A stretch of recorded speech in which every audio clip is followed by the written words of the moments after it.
Bonjour à tous et bienvenue à cette conférence. Je tiens à remercier l'association Sciences Po Alumni et l'étudiant 2021 qui ont œuvré à l'organisation de cette conférence. On a souhaité donner la parole à des militants de terrain, à des chercheurs, confronter donc les militants, les chercheurs et les étudiants pour échanger sur un thème d'actualité et de passion, la question de la démocratie en Afrique et le sujet des mécanismes de limitation des mandats, les tentatives de les supprimer ou de décaler leur mise en application, voir en fait finalement à quoi servent ces mécanismes-là. Est-ce que c'est des mécanismes de consolidation de la démocratie ou plutôt du coup des mécanismes susceptibles de créer plus d'instabilité et de contestation. Donc, pour débattre sur ce thème, nous accueillons donc Émile Boyegueno. Vous êtes titulaire d'un doctorat en histoire contemporaine à l'université Panthéon-Sorbonne.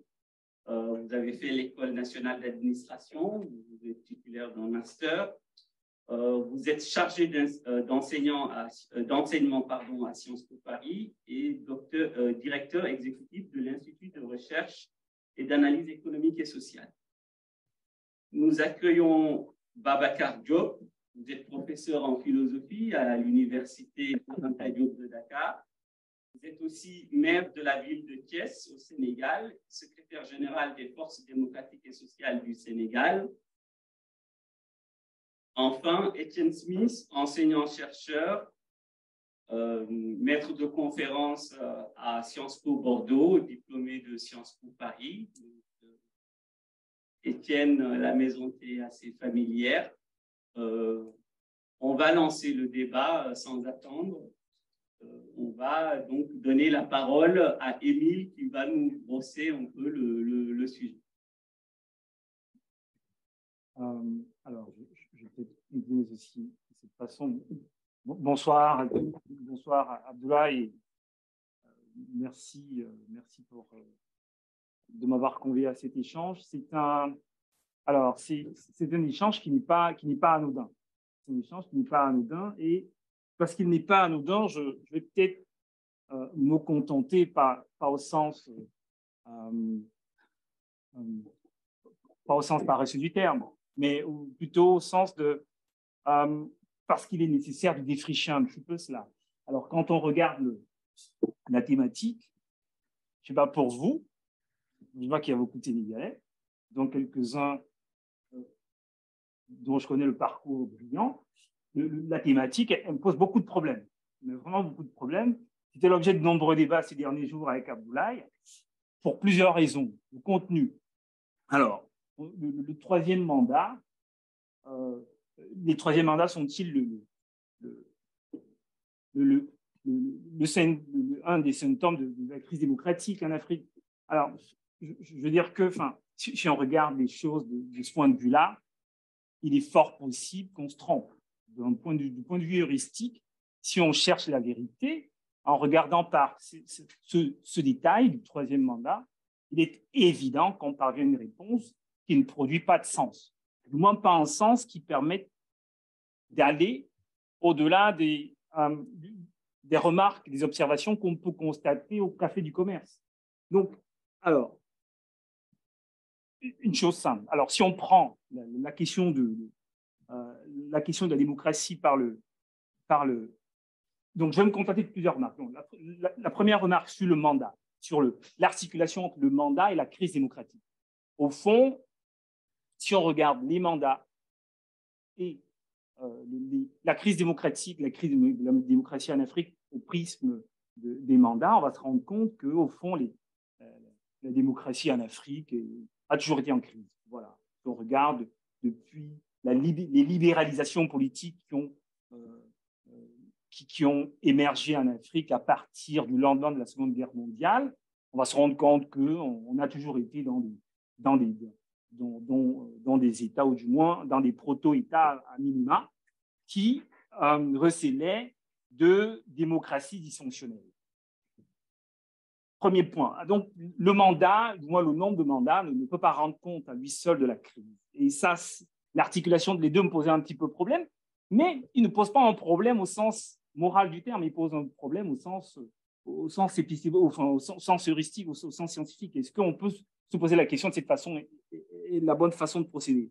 Pourquoi je pose la question ainsi? Parce que quand on regarde les 54 États, et là, on remonte un petit peu à l'époque contemporaine, sur les 54 États africains, on en a à peu près 21 où il y a une limite de mandat.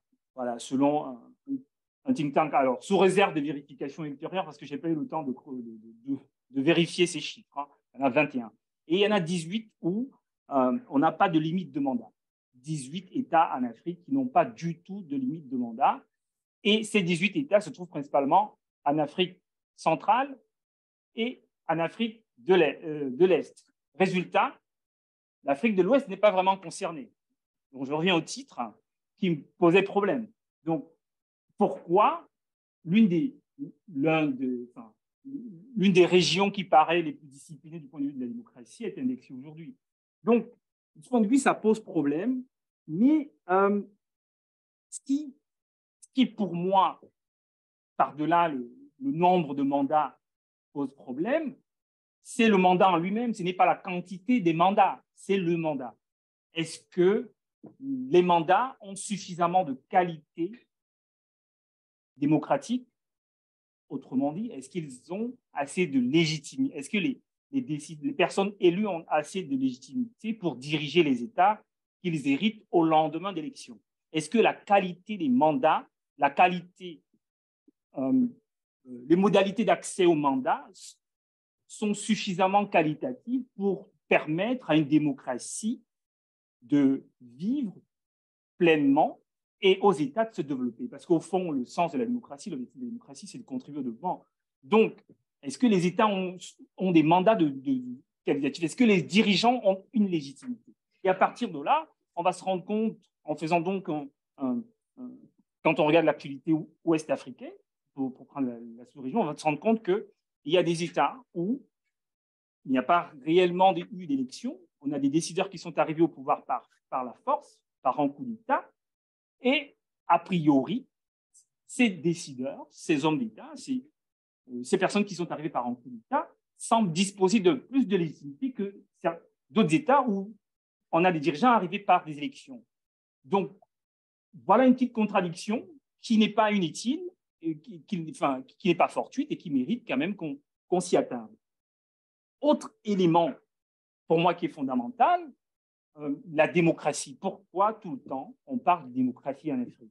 Pourquoi on commence par parler de démocratie et pourquoi après on va tomber dans le bréviaire diffusé par les organisations internationales contre lesquelles je n'ai rien? Peut-être que certains d'entre vous ici appartiennent à ces organisations.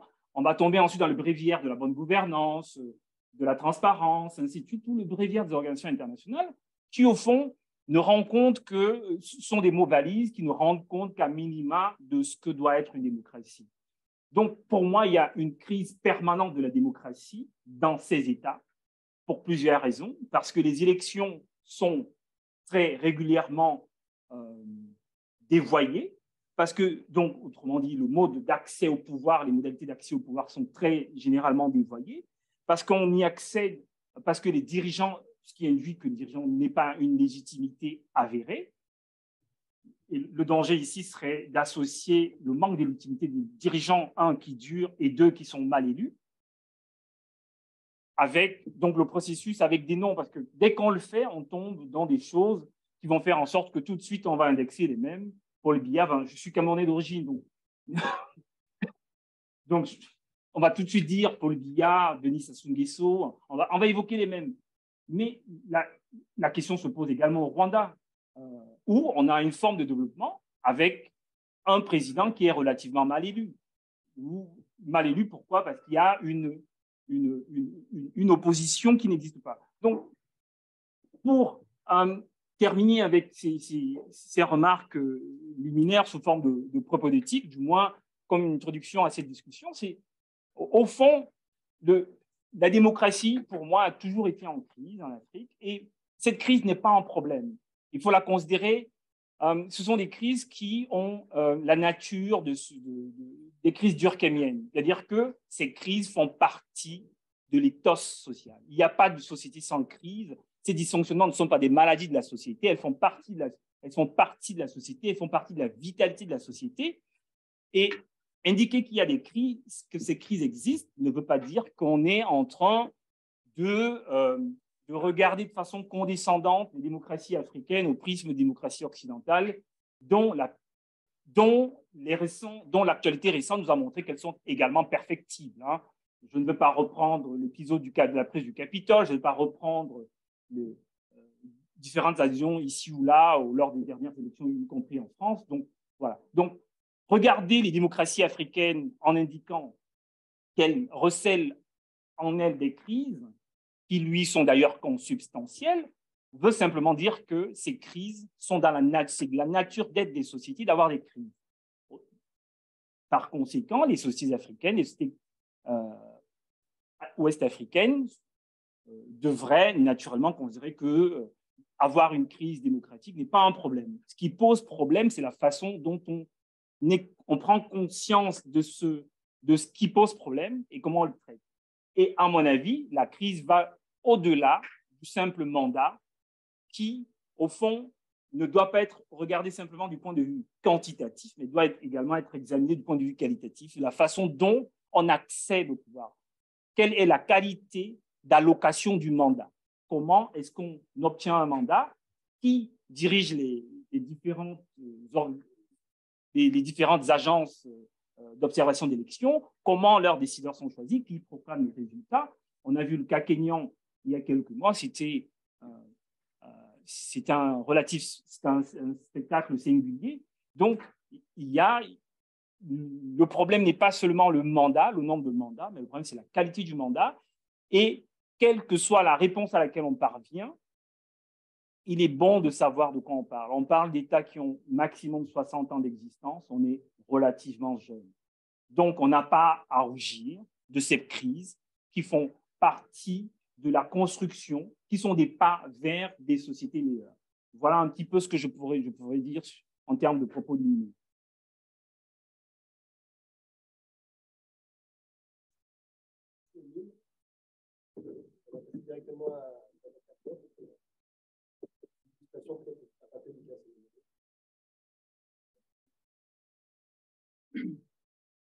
Merci.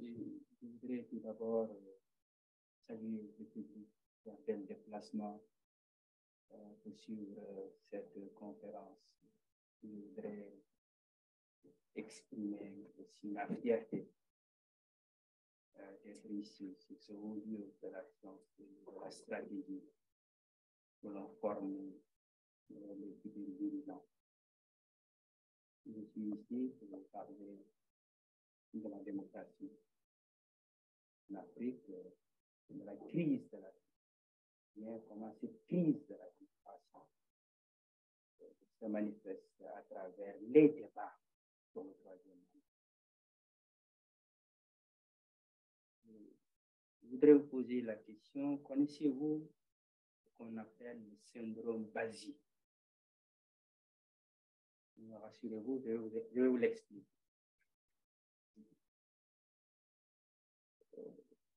Basie était un souverain de l'Empire du Ghana. Ce grand empire de l'Afrique de l'Ouest entre le 3e et le 13e siècle. Basie n'est pas le premier souverain du Ghana, mais c'est le premier souverain dont le nom nous est parvenu. Il est arrivé au pouvoir à un âge très avancé. Certains historiens parlent de 85 ans. Après son arrivée au pouvoir, il est tombé malade. Il est frappé de cécité. Il était devenu aveugle. Il ne voyait plus. son entourage, ses ministres, avaient mis en place des subterfuges, des mécanismes pour cacher sa maladie au peuple. Installé sur le trône, on faisait défiler des idées, on lui permettait de dire ceci est beau, ceci est laid, ceci est noir, ceci est blanc, alors qu'il ne voyait plus ce basile. Qui arrivait au pouvoir à un âge très avancé, frappé de cécité, s'accrocha au pouvoir, subitement pensant qu'il était irremplaçable, que la survie de l'Empire dépendait de lui. C'est ce qu'on appelle le syndrome Basile. Basile est un chef d'État de type barbare des temps anciens. Nous avons des Basiles des temps modernes en Afrique. Pourquoi nous avons des Basiles des temps modernes?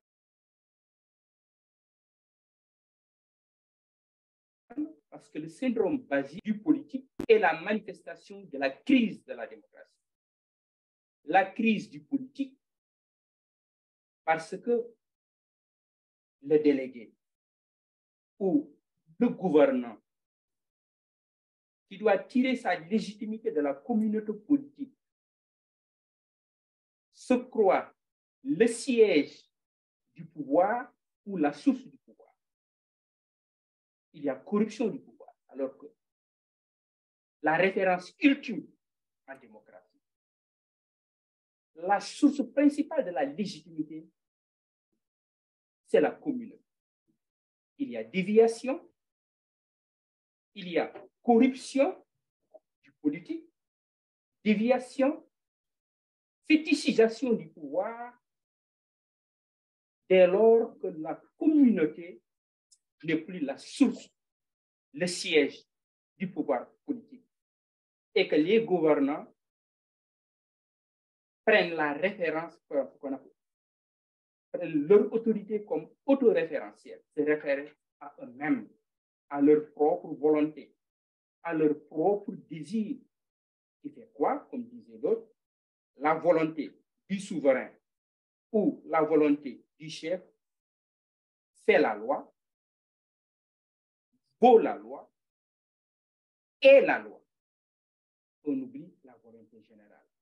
Ici, c'est ce qu'on appelle la fétichisation. C'est ce qu'on appelle la politique dans sa version comme domination que l'on exerce sur le peuple. Le troisième mandat. Mais d'abord, qu'est-ce que la démocratie? La démocratie est un régime de liberté, avec des principes simples. Des élections libres et transparentes, le respect des libertés fondamentales ou des libertés de base, droit d'association, des syndiqués, droit de vote, droit d'être électeur, mais aussi droit, la capacité à pouvoir être candidat. Ce sont ces principes simples. On appelle le principe de liberté. Si on doit vérifier si une société est juste ou non, on voit est-ce que le principe de liberté est ce qu'on appelle les libertés de base, ce qu'on appelle les libertés fondamentales, les droits fondamentaux. Est-ce que ces droits fondamentaux sont respectés dans la société? Si ces droits fondamentaux, les libertés de base ne sont pas respectés, on n'est plus dans une société juste, on n'est plus dans un système démocratique. On peut approfondir. Mais d'abord, c'est ce qu'on appelle les principes élémentaires d'une démocratie. De nombreux gouvernements ont adopté des constitutions démocratiques. De nombreuses constitutions africaines ont adopté la limitation des mandats. Parce que le système politique ou le système démocratique, c'est d'abord des institutions. Et ce qu'on vise lorsqu'on élabore ces institutions, c'est la stabilité des institutions. Et ce qui garantit la stabilité des institutions, c'est la capacité des institutions aussi de permettre des alternances démocratiques pacifiques. Des alternances démocratiques pacifiques qui garantissent aussi la paix sociale. La paix civile. Qu'en est-il réellement de cette question du troisième mandat en Afrique de l'Ouest, à travers quelques pays? On verra comment cette question, ou le débat sur cette question, est une manifestation de la crise de la démocratie. Mais il y a le débat ou les débats sur les troisièmes mandats. Il y a aussi le débat ou les débats sur les mandats à vie en Afrique. Mais les deux sont liés dans le fond. On s'en rend compte, évidemment. Certains, parce que les conséquences sont les mêmes dans tous les cas de figure. Les mandats à vie au Cameroun, les mandats à vie au Tchad, les mandats à vie en Tunisie, en Égypte, en Algérie, et les conséquences, les mobilisations qui ont abouti à la démission forcée ou au coup d'État.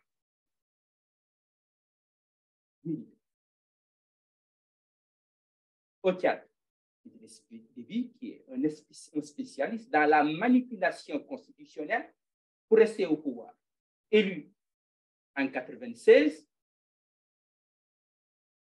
il introduit une limitation des mandats, puis il revient sur un amendement en 2005 qui lui permet de se représenter et de gagner en 2006, en 2011 et en 2018, lorsqu'il y a eu une grande crise de contestation de la légitimité de son pouvoir, il a convoqué un forum national de réforme des institutions pour réintroduire la limitation des mandats, mais avec un principe que cette limitation ne serait pas appliquée de manière rétroactive.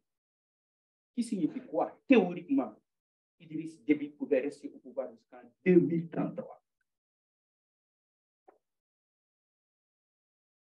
Le Burkina Faso de Blaise Compaoré, on en parle, parlons-en. La constitution de 1992 qui organisait la limitation des mandats. Mais avec un amendement, il fait disparaître cette disposition constitutionnelle qui limitait les mandats de la Constitution de 1992, mais en 2001, il réintroduit l'article 37 dans la Constitution, ce qui lui a permis d'être réélu en 2005, d'être réélu en 2010, et qui en 2014, Blaise Compaoré introduit une réforme au niveau du Parlement pour solliciter un mandat de plus. Ce qui a été à l'origine de la mobilisation populaire, l'occupation des places publiques, de cette révolution démocratique et citoyenne, au point qu'il a été contraint de démissionner et de fuir.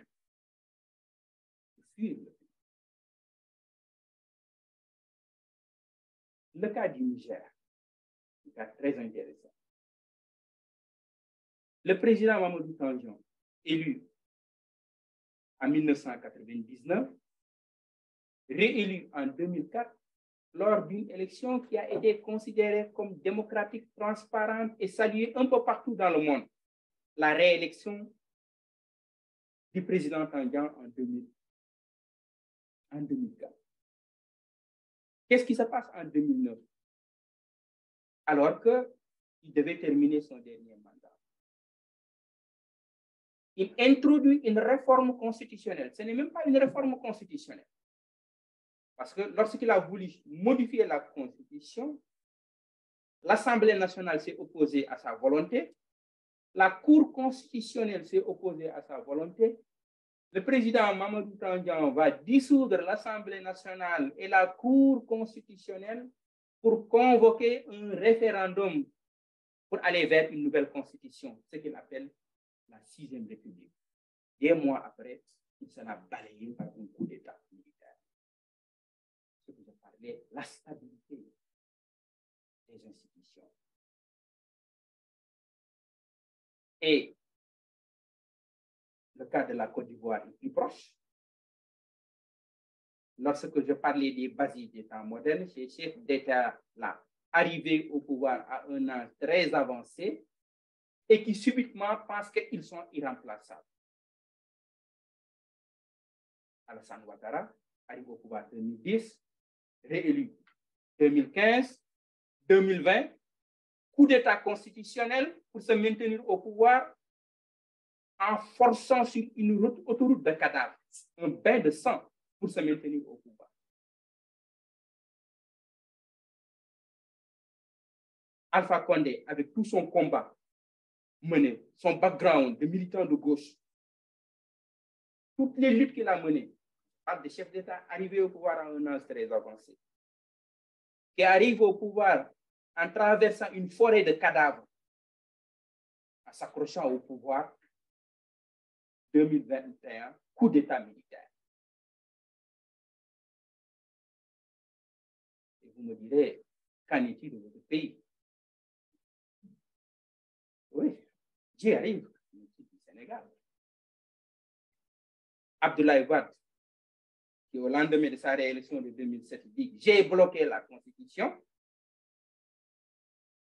c'est mon dernier mandat », qui subitement pense qu'il est irremplaçable, force le 3e mandat, malgré toutes les mobilisations populaires à travers le M23. 14 morts.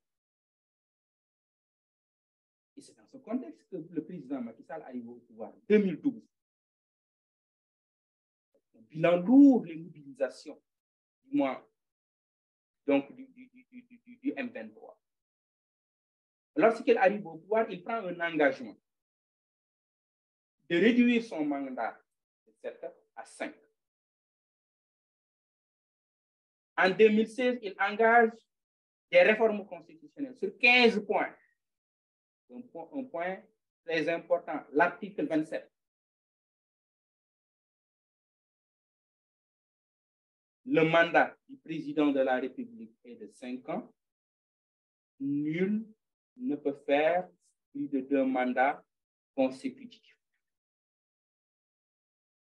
Nul ne peut faire plus de 2 mandats consécutifs. Ce qui apparaît qu'un 3e mandat dans le contexte sénégalais est constitutionnellement illégal. Moralement inacceptable. Le président a dit dans son livre qu'il fait un second et dernier mandat. Le mot second est important en français, si on parle français.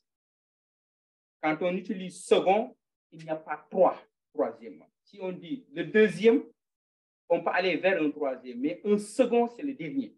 Second et dernier.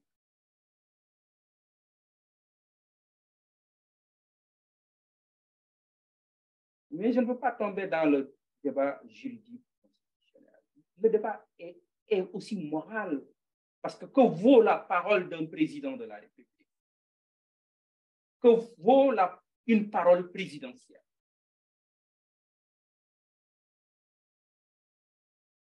Donc,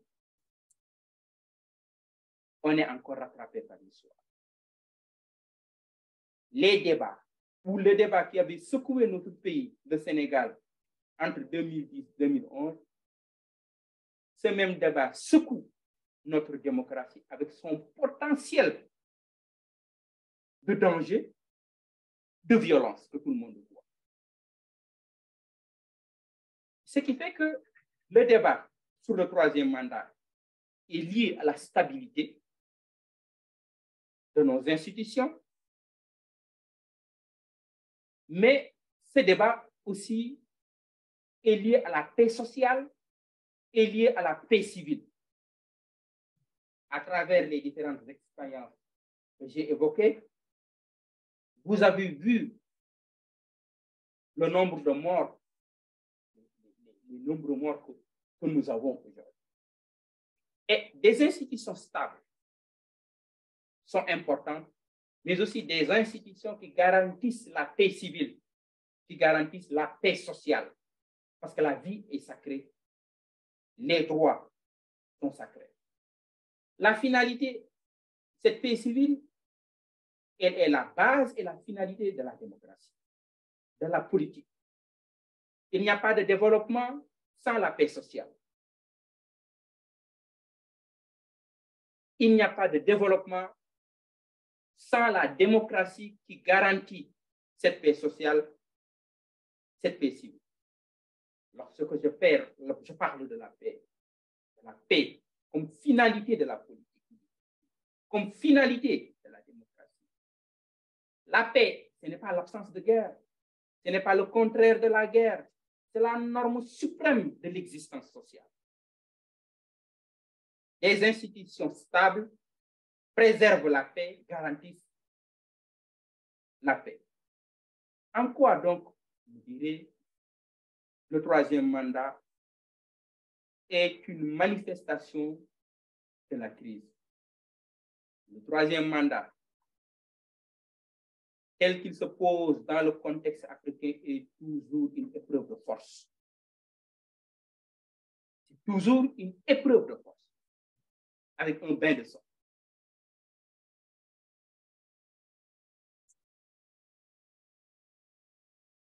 Et aujourd'hui, on se rend compte que les démocraties ne meurent plus simplement, ne s'éteignent plus à travers, entre les mains des généraux en armes, mais les démocraties meurent entre les mains de dirigeants bien élus qui arrivent au pouvoir, qui vassalisent les institutions, transforment les institutions et font de telle sorte que leur volonté devienne la volonté de tout le monde. Ça, c'est une crise de la démocratie, mais ce qui favorise ça, c'est l'hyperconcentration du pouvoir entre les mains d'un seul individu. Ces régimes qui étaient démocratiques, parce que tous ces des présidents élus, deviennent des autocraties.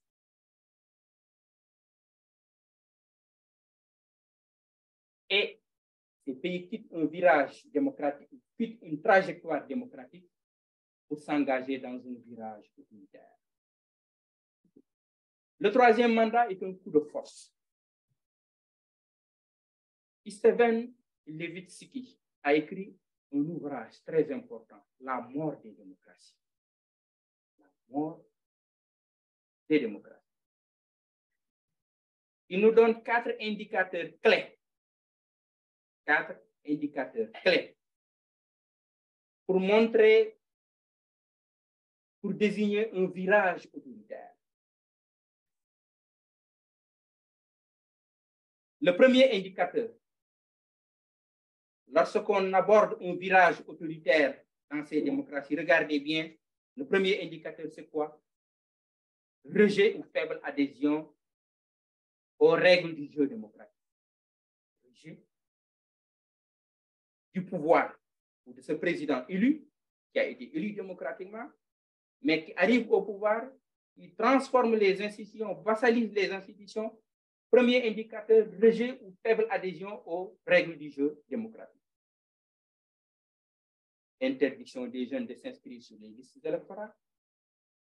Imposition d'un parrainage pour se choisir les candidats qu'on veut aborder ou qu'on veut affronter.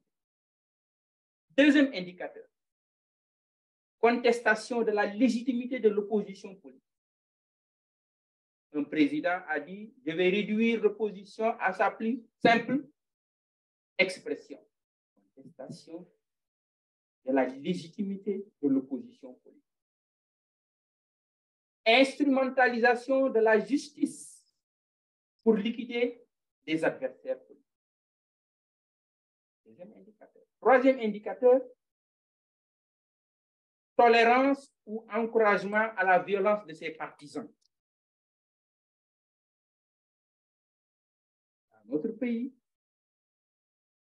un partisan du président de la République a dit, tant que Ousmane Sonko sera en vie, il n'y aura pas de paix au Sénégal. Appel au meurtre, comme s'il n'y a pas de procureur dans le pays. Ça s'est passé au Sénégal. Quatrième indicateur, propension à restreindre les libertés civiles de l'opposition et des médias. Des marches systématiquement interdites. Dans un pays comme le Sénégal, aujourd'hui, plus de 300 prisonniers d'opinion, des journalistes en prison, des groupes de presse fermés.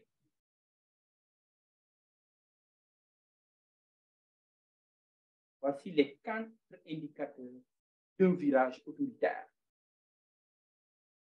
Faible adhésion aux règles du jeu démocratique, contestation de la légitimité de l'opposition, tolérance de la violence de ses propres partisans, troisième indicateur. Quatrième indicateur, propension à restreindre les libertés civiles des médias et de l'opposition. Donc, le troisième mandat, comme épreuve de force, est une manifestation de la crise de la démocratie. Vous me direz que faire? Kallikratidas, un général de Sparte du 5e siècle avant Jésus-Christ, avait l'habitude de dire le sort de Sparte ne dépend pas d'un seul homme. Le sort de nos pays ne dépend pas d'un seul homme. Ces présidents-là, on peut bien les remplacer pendant ce temps. C'est très bien possible. Le sort d'un pays ne dépend pas d'un seul. Au mois de mai 2018, alors que le président Issoufou était en train de faire son dernier mandat, 2 citoyens nigériens, Salissou Ibrahim et Issoufou Bra, avaient fait un appel pour demander au président Issoufou de transformer la Constitution et de se présenter pour un 3e mandat.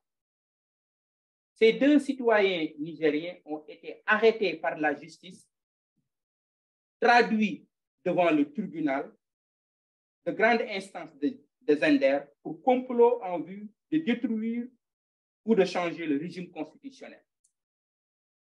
Ces 2 citoyens nigériens ont été condamnés à une année ferme de prison. Depuis lors, la démocratie nigérienne se porte mieux et le président Issoufou vit une retraite paisible. C'est un moyen pour réduire la propension des chefs d'État à modifier les constitutions et à proposer une modification constitutionnelle pour se maintenir au pouvoir.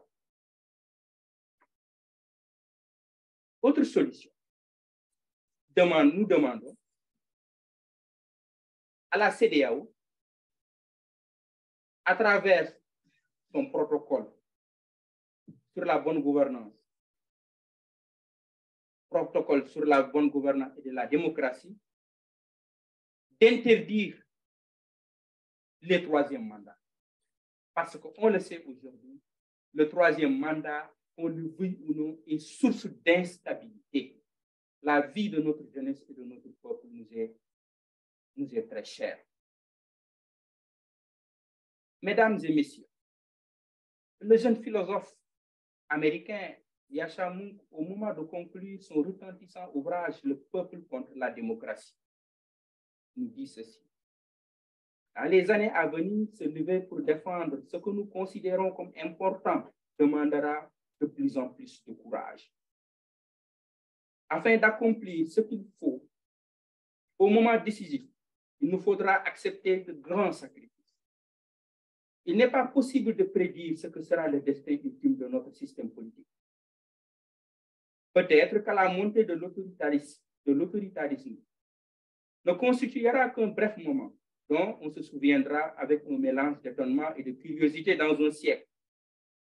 Ou peut-être qu'elle donnera lieu à un changement d'époque, inaugurant un ordre du monde dans lequel les libertés individuelles seront bafouées en toute occasion et l'autogouvernement effacé de la surface de la terre. Personne ne peut nous promettre une fin heureuse, mais ceux d'entre nous, qui nous soucions vraiment de nos valeurs et de nos institutions, sommes déterminés à nous battre pour nos convictions, sans égard pour les conséquences. Bien que le fruit de notre travail reste incertain, nous ferons ce qu'il faut pour sauver la démocratie. Merci beaucoup.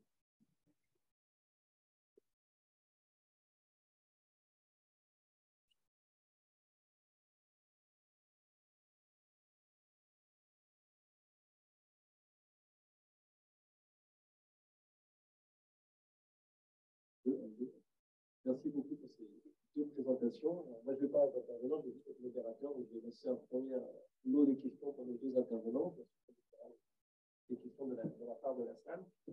Et donc, la première question, ce serait sur le. Vous avez un peu évoqué en filigrane tous les deux, mais sans rentrer dans le vif du sujet, sur la nature des régimes. Parce que le point commun à tous les exemples que vous donnez, Tchad, Niger, Togo, des régimes semi-présidentiels qui donnent un pouvoir exorbitant dans des formes d'hyper-présidentialisation. Le cas du Sénégal, depuis une force dans l'histoire depuis 1962, ce coup de force fondateur de 1962 qui a orienté, qui a mis le Sénégal sur les rails d'une hyper-présidentialisation, qui n'était pas le chemin pris au moment de la indépendance en 1962. Donc, comment on sort de cette espèce de mimétisme institutionnel de constitution érigée de la Cinquième République, qui est un terrain ouest-africain, une constitution de la Cinquième République qui a elle-même ses propres défauts, on les dit souvent en France, qui, dans le terrain ouest-africain, a prouvé quand même sa nécessité en termes d'hyperconcentration de pouvoir, d'absence de pouvoir. Et donc, quid d'un régime parlementaire en Afrique de l'Ouest? Est-ce que ce sont des options de régime à explorer, puisque en régime parlementaire, cette question de personnalisation du pouvoir peut exister, mais elle n'arrive jamais à des conséquences extrêmes, force type troisième mandat. Et c'est une réponse à ceux qui disent, par exemple, regardez Angela Merkel, elle a fait 16 années ou 18 années au pouvoir, et maintenant c'est un régime parlementaire. Donc, regardez, il n'y a pas besoin de mettre de limite au terme de mandat, puisque l'Allemagne est une grande démocratie avec une dirigeante qui a été au pouvoir. L'Angleterre a eu Thatcher pendant 10 ans, etc. Donc, on entend un peu cet argument que, au fond, il n'y a pas besoin de limite de mandat, puisque regardez, en Allemagne, ça a été mais c'est des régimes parlementaires. Ils sont complètement différents. Et donc là, la longue durée au pouvoir d'un chef de l'exécutif, c'est différent, parce que les chefs d'une majorité parlementaire et pas un père président à tous les pouvoirs. Est-ce que vous avez des idées bien arrêtées sur cette nature du régime? Ce serait une piste de solution. Au-delà de la question des mandats, leur limitation dans le nombre, de changer la nature même du pouvoir en donnant un exécutif parlementaire, qui serait un retour aux sources pour certaines politiques, qui étaient vraiment des ambitions de la France, alors que le tour de force dans la société. Et ensuite, qu'est-ce que vous répondez à ceux qui disent, mais laissez les électeurs décider, pourquoi il faudrait mettre dans la Constitution limite là, laisser les chefs d'État et se représenter, autant que veulent, les électeurs sont assez grands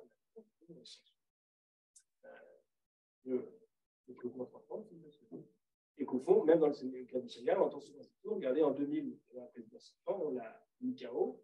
En 2012, il y avait un président sortant, on l'a mis KO. Donc, nous, électeurs sénégalais, avons la maturité, la capacité démocratique à mettre fin à un mandat électoral sans avoir à se battre pour la question constitutionnelle du mandat. Mais du coup, je rajoute un petit nuance à cette question. Est-ce qu'un vrai saut qualitatif au Sénégal ne serait pas juste de battre un sortant par les autres, mais qu'un sortant ne se représente pas? Ça n'est encore jamais arrivé. On a eu des sortants battus. Ça a été des vrais sauts qualitatifs au Sénégal. On n'a pas encore eu le cas, effectivement, d'un président sortant qui ne se représente pas. Ça, ce serait vrai. On a eu ça au Ghana, où en 2008, le président Kouffa ne s'est pas représenté. Et ça change vraiment la donne, puisque l'enjeu pour un pays comme le Sénégal, c'est que pas que les élections ne sont pas libres et transparentes, parce que c'est globalement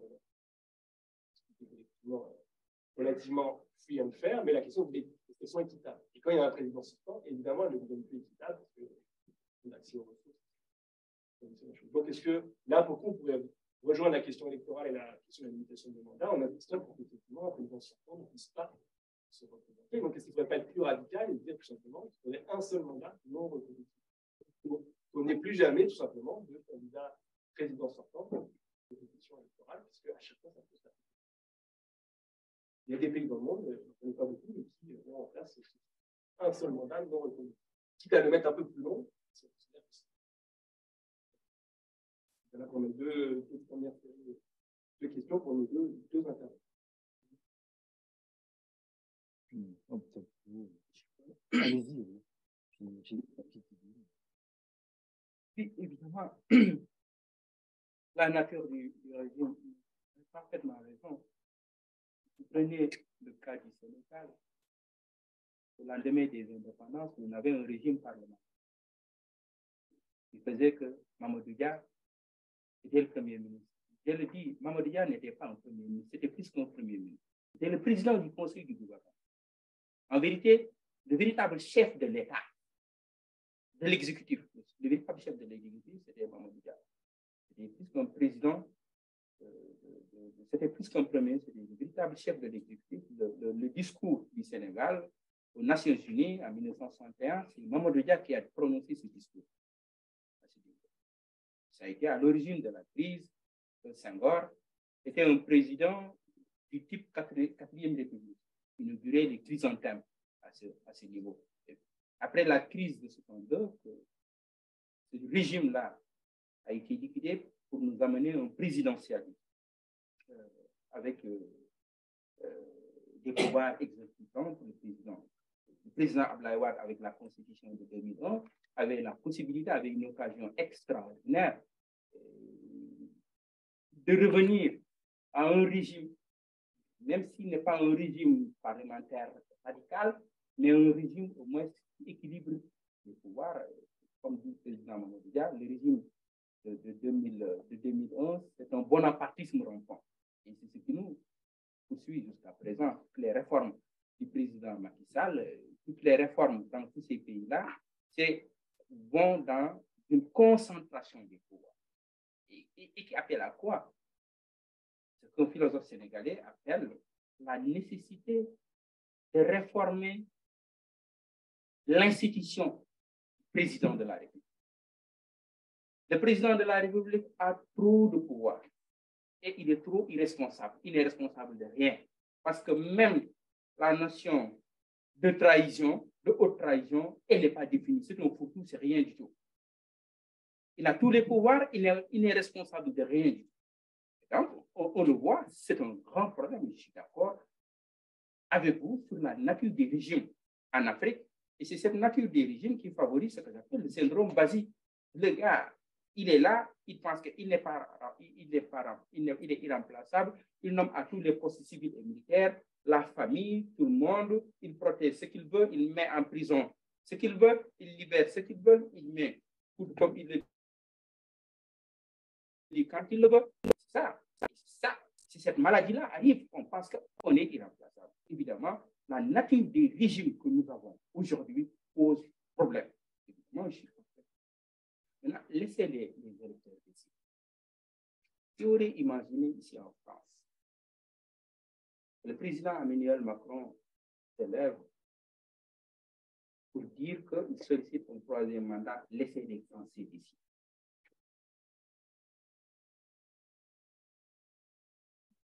Impossible. Laissez les Français décider. Le président Biden dirait aux Américains, via Obama, le haut de sa popularité, dirait aux Américains, laissez les Américains. Nous voulons des institutions stables. Se pose le débat entre Aristote et Platon. Faut-il confier le pouvoir? Faut-il faire confiance à des institutions ou bien faut-il faire confiance à un homme? Il vaut mieux faire confiance à des institutions. au point que même lorsque le diable gouvernerait, tu aurais, comme Trump, tu aurais des institutions capables de le contenir. C'est ça l'enjeu d'avoir des institutions stables.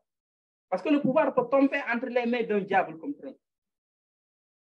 Oui, mais la force des institutions démocratiques, la force des institutions républicaines, c'est d'avoir la capacité de contenir de tels démagogues, de tels. Oui, parce que la démocratie, elle est ce qu'elle est, elle n'est pas parfaite. Il n'y a pas de régime parfait. Mais on devrait construire des institutions politiques stables. Et l'un des mécanismes de cette stabilité, pour moi, c'est important, la limitation des mandats. Regardez la situation du Ghana. Le Ghana a produit combien de présidents de la République depuis 2001? Pendant ce temps, vous avez un pays comme le Cameroun, un président qui est là depuis combien d'années? Depuis peut-être que Bill Clinton était aux années de collège. Entre-temps, il a pris sa retraite. Donc, vous voyez, nous avons besoin d'institutions stables. Et la limitation des mandats, aujourd'hui, qu'on le veuille ou non, garantit la stabilité de ces institutions. Les pays où ces débats-là se posent, on l'a vu, soit il y a eu des coups d'État ou bien ils ont frôlé des coups d'État. Le cas du Mali qui est là, on peut dire l'exception malienne. Il faut le signaler. La responsabilité de ATT dans la situation, sa position assez forte sur la question, quand il devait partir de manière claire, cette position, et regardez ce qui se passe aujourd'hui au niveau du Mali. Regardez ce qui se passe au niveau du Burkina. Est-ce que si Blaise était raisonnable, avait accepté d'organiser des élections libres et transparentes, est-ce qu'on aurait aujourd'hui la situation du Burkina? Est-ce qu'on aurait aujourd'hui la situation du Burkina? Est-ce que si Alpha Condé était raisonnable, est-ce qu'on aurait la situation d'aujourd'hui? Rebolote recommencer à zéro. Les compteurs à zéro. Et des jeunes vont mourir. Le peuple va y laisser sa vie encore. Voilà les questions de fond. Aujourd'hui, dans un pays comme le Sénégal, rebolote, les mêmes débats. Aujourd'hui, et tout le monde voit le danger venir. Des jeunes qui vont y laisser leur vie. Et tout le monde voit le danger venir. Et je pense qu'on n'a pas de temps pour ces combats éternels, infinis. Il nous faut engager le véritable temps de l'Afrique, qui est le temps de la construction de sociétés capables de respecter les droits, mais pour permettre aux gens, à cette jeunesse-là, d'avoir les moyens de vivre et d'avoir le droit à la vie comme tout le monde. Je pense. Voilà.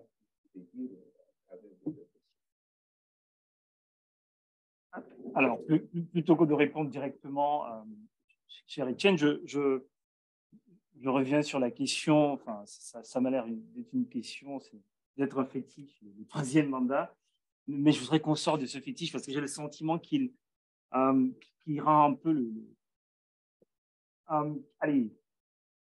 il empêche un peu de voir au-delà de ce qui est en jeu, parce qu'on peut bien limiter un mandat, on est d'accord. Par contre, on peut s'assurer d'un dauphin. C'est-à-dire qu'on peut limiter les mandats, on s'assure du dauphinat.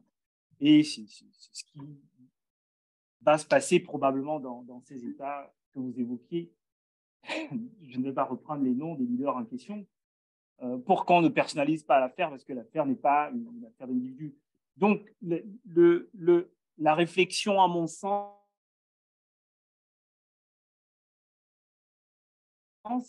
ce n'est pas je reviens là-dessus, c'est la qualité du mandat. C'est la qualité d'accès à la fonction et puis c'est la qualité de l'exécution du mandat avec des redditions de comptes, avec ce que vous indiquiez du point de vue de la paix et ainsi de suite. Autre élément important, et je pense que le peuple est absent de cette affaire. Pourquoi? Parce que la question de la limitation des mandats, c'est une question d'intellectuels. Vous êtes des intellectuels, vous comprenez un petit peu toutes ces manipulations de constitution. Combien d'individus disposent du sens avec C pour comprendre les enjeux dont nous discutons là? La vraie question, à mon sens, des populations, la vraie question qui intéresse les populations, à la fois rurales et urbaines, dans les quartiers, c'est comment fait-on pour avoir un niveau de vie décent? À mon sens, Donc, par-delà les questions très techniques d'intellectuels guéris par ailleurs, ce qu'il me paraît indispensable de regarder également, c'est la qualité de tout cela. Ce n'est pas le nombre de mandats, c'est aussi la qualité du mandat, c'est la qualité du projet politique pour favoriser le développement. Parce qu'au fond, si on a une démocratie et qu'on est tous affamés, on n'en voudra pas. Si on a une limitation de mandat avec une alternance, avec une vitalité démocratique, mais qu'on n'arrive pas à scolariser les enfants, qu'on n'arrive pas à se soigner, à se loger, à se vêtir, sera-t-on heureux réellement? Non, je ne pense pas. Je pense que la question, là, c'est une belle question intellectuelle. C'est sympathique pour nous qui disposons de quelques bagages intellectuels pour comprendre cela. Mais quand je pense à la revendeuse du marché Sandaga, pas au Sénégal, mais au Cameroun, voilà, il y a un marché qui s'appelle Sandaga. Oui, il y en a un. Quand je pense à elle, qui n'arrive pas à terminer ses fins de mois, quand je pense à elle, qui n'arrive pas à scolariser ses enfants, je me dis, voilà le vrai débat démocratique, c'est de démocratiser l'accès au bien-être. Voilà un petit peu pour moi. Enfin, attention, je ne dis pas que la limitation des mandats n'est pas utile, je dis simplement que même si elle était appliquée, il y a des subterfuges. Les équipes politiques sont équipées de matière grise pour réfléchir à toutes sortes de stratagèmes pour s'assurer que l'oligarchie ne perd pas le pouvoir. Voilà. Pour s'assurer d'une perpétuation de l'oligarchie. Donc, je dis, OK, si on était victime d'une oligarchie, comment fait-on pour vivre de façon dans des États pacifiés, respectueuses d'institutions et des lois, mais qui garantissent quand même une vie humaine, pas une vie d'animal, parce que c'est un petit peu ce qui arrive dans nos États quand les populations ont faim. Au fond, quand on manifeste contre le troisième mandat, on n'en a rien à faire. On manifeste contre le troisième mandat parce que le deuxième ne nous a pas nourris. Voilà. Enfin, c'est mon point de vue. Ça a l'air prosaïque, mais je pense que c'est la vraie démocratie. Elle se joue dans nos poches, elle se joue dans nos ventres, elle se joue dans nos hôpitaux. Elle ne se joue pas seulement sous les ordres de la République et dans des considérations qui peuvent parfois, qui sont intellectuelles et qui sont importantes. Importantes. Voilà. Voilà ce que je pourrais dire. Enfin, je ne réponds pas tout à fait directement à votre question. Tiens, j'ajoute mon grain de sel à la marge. Voilà.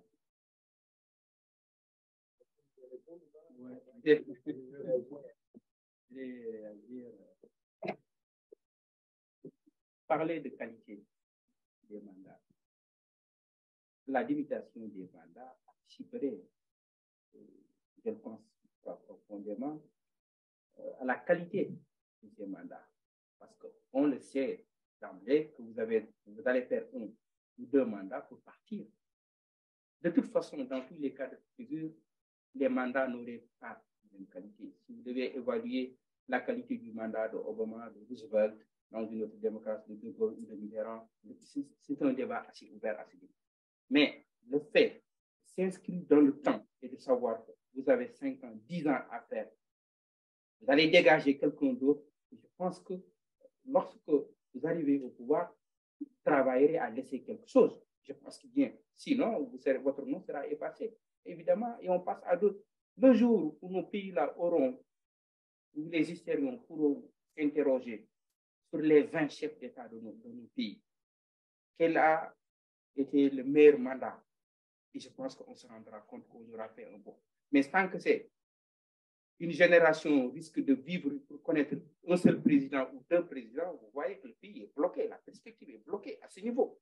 Je pense que dans une période de 15, 20 ans, on doit pouvoir avoir plusieurs présidents. C'est important pour moi. Et parce que c'est des projets différents. C'est des projets différents. Ce qui arrive, c'est des projets différents, c'est des perspectives politiques différentes. Mais si on reste dans une seule perspective pendant 40 ans, je dis, oui, on dit, et même dans ces perspectives, pendant 40 ans, évidemment, qu'est-ce qu'ils ont produit, à part la misère, la maladie, la pauvreté, qu'est-ce qu'ils ont produit? Qu'est-ce qu'ils ont produit? La dictature. Il n'y a rien, que ce soit au Cameroun, ailleurs. La Tunisie de Ben Ali qu'on a voulu nous vendre comme frère. Qu'est-ce qui s'est passé après? Et je pense qu'aujourd'hui, on est véritablement les droits sont très importants. On ne peut pas dire que oui, je vais vous nourrir, mais vous n'aurez pas de liberté. Ce n'est pas possible. Ça ne passe pas du tout. On veut des droits, on veut des libertés, on veut être nourri. Les deux. C'est ça la revendication principale. La limitation des mandats nous permet de dire à celui qui est élu, si vous ne travaillez pas, vous partez. C'est simple que ça. Merci.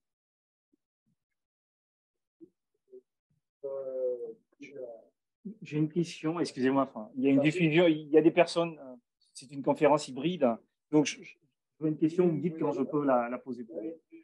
Alors, la question que je découvre, c'est comment s'assurer que les citoyens prennent ces éléments plus sérieusement, parce que tant que nous ne montrons pas une volonté de changer cela une bonne fois pour toutes, nos dirigeants n'auront pas d'incentive de mettre ça au cœur de leur programme. Et nous risquons d'avoir ce même débat tous les 10 ou 12 ans, jusqu'à ce que la situation devienne, nous ne le souhaitons pas, incontrôlable.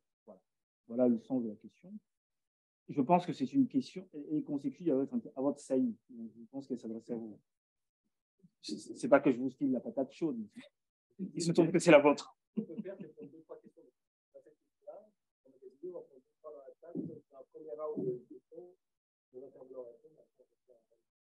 Levez la main et les questions par les.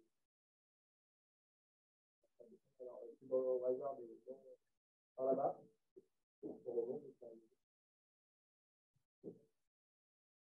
Merci.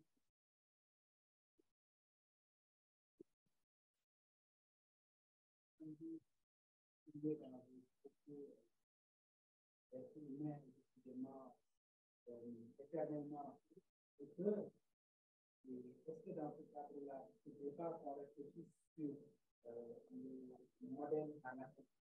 Moi, je pense que souvent, la personne, le leader, qui sort une idéologie, au lieu que ce soit l'inverse. J'ai tendance à avoir des personnalités très, très influentes dans les propositions. Cependant, on devrait considérer que l'être humain isolé ne signifie pas grand-chose. Mais si cet être humain est proposé par l'idéologie, ce sera beaucoup, beaucoup mieux. Ça nous empêchera, ça nous évitera certaines personnes qu'on a des dirigeants qui finissent parfois sortir de la piste judiciaire, comme on dit. Est-ce qu'aujourd'hui, on pourrait en Afrique construire un modèle idéologique qui permettra de soutenir, de proposer, de supporter l'homme idéal? Une question derrière vous, on revient dedans et ça se passe.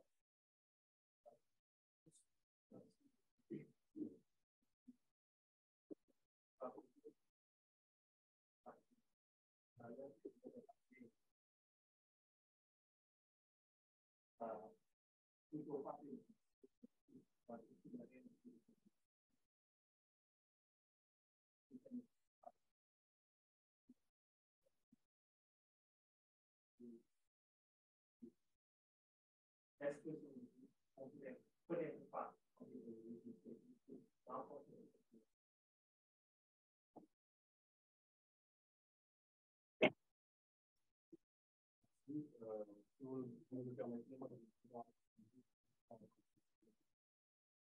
moi, c'est Jean Issa, président de l'édition de Croatia. C'est un honneur et un plaisir de vous remercier pour l'intervention pour l'intervention éditoriale. Merci aux socialistes pour l'exemple maintenant.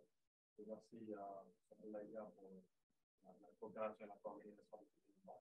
L'association que nous représentons depuis un Croatia, c'est une association d'étudiants sénégalais et qui est dans une démarche utile et qui ne se veut pas forcément politique. Et j'en veux pour preuve que nous organisons souvent des conférences en collaboration avec d'autres autorités. Nous avons organisé en février une conférence sur le climat qui avait comme thème l'Afrique face à la transition écologique du développement économique en collaboration avec l'ambassade du Sénégal. Et laissez-moi vous dire, c'est important de le préciser, hein, laissez-moi vous dire que lorsque nous avons publié l'affiche de cet événement, avec le thème que vous voyez ici devant vous, qui est un thème, disons, assez provocateur, hein, ça veut dire en quoi les débats sur le troisième mandat sont plus révélateurs d'une crise dans la démocratie. Ça veut dire qu'il y a aussi des appels, des messages, nous mettons en garde. Peut-être sur 2 points. Premièrement, est-ce que la question que vous êtes en train de poser ne brosse pas le débat dans un sens? Ce qui peut se comprendre. Deuxièmement, est-ce que c'est une association qui a allégeance à l'opposition, tout simplement? Laissez-moi vous dire que voilà, nous cherchons tout simplement à poser des débats utiles et des débats de notre temps. Parce que pour nous, en fait, être apolitique, ce n'est pas délaisser les questions de notre temps, mais c'est de ne pas faire allégeance à un parti politique, c'est de ne pas se mettre sur la roulette d'un dirigeant politique. Et pour terminer, pour moi, en fait, l'intervention ou le fait que les étudiants soient là aujourd'hui, ça ne doit pas être pris comme un soutien à l'opposition ou un soutien au parti au pouvoir. Juste que l'étudiant, à chaque fois que nous organisons des événements, vient avec cette soif, avec cette volonté, en fait, de se confronter à des sujets, face à des personnes comme vous, qui ont une connaissance plus approfondie du sujet, pour qu'ils puissent sortir de ces salles avec des informations qui leur permettent de mener des débats avec des arguments solides. Moi, j'en viens à ma question. C'est une question d'ordre général. Hein. Est-ce qu'il ne faudrait pas un changement de paradigme? Parce qu'à chaque fois, on a des gens de l'opposition qui viennent mettre dans leur discours changement ou respect démocratie, pour séduire le peuple. Et après, quand le peuple leur donne les moyens d'arriver à ce pouvoir-là, ils en profitent pour duper le peuple de plus belle. Je pense que l'exemple du Sénégal est un exemple très pertinent. Nous avons l'exemple de la Guinée avec Alpha Condé, nous avons l'exemple de la Côte d'Ivoire également. Est-ce que, voilà, on ne devrait pas vraiment avoir ce changement de paradigme-là, que les gens, au lieu de se limiter au discours, ils ne pas arriver au pouvoir, ils appliquent vraiment tout ce que ce discours-là implique comme conséquence. Avoir une question dans la finance, on va filer à gauche, et après on passera rapidement pour un tour. On peut le là, mais après on passera.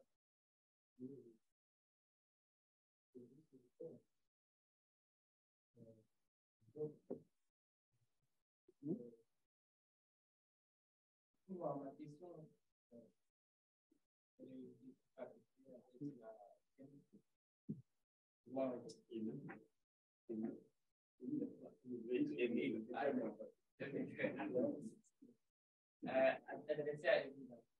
bon, je lui ai entendu parler un peu économique. Parce qu'il a dit que les véritables débats ne sont pas sur la limitation des mandats, mais sur le fait que les éléments des points pas nécessairement. Rempli, c'est beaucoup. On veut juste à peu près. On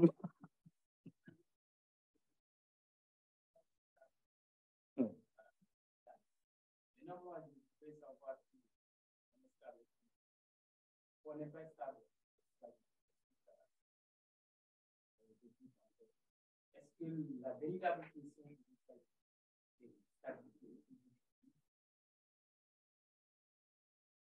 Parce que si on a les moyens d'aller acheter avec l'égalité,